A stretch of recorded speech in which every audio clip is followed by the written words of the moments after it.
दशरथ के जन्मे ललनवा, दशरथ के जन्मे ललनवा, चैत राम नवमी के दिनवा। दशरथ के जन्मे ललनवा, चैत राम नवमी के दिनवा।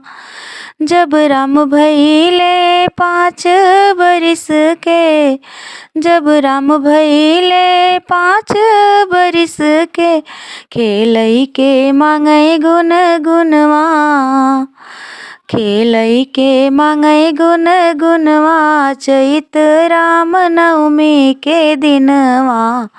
खेलई के मांगै गुन गुनवा, चैत राम नवमी के दिनवा।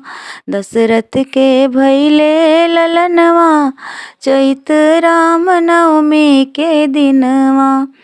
जब राम भइले 16 बरिस के, जब राम भइले 16 बरिस के, खेलई के मांगै धनुष बड़वा, खेलई के मांगै धनुष बड़वा, चैत राम नवमी के दिनवा। दशरथ के भइले ललनवा, चैत राम नवमी के दिनवा।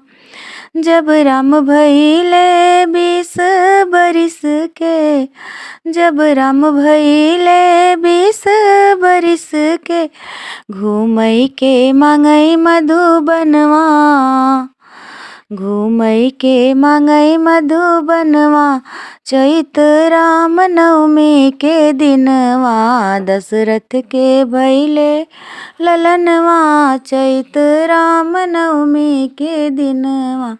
दशरथ के भइले ललनवा, चैत राम नवमी के दिनवा।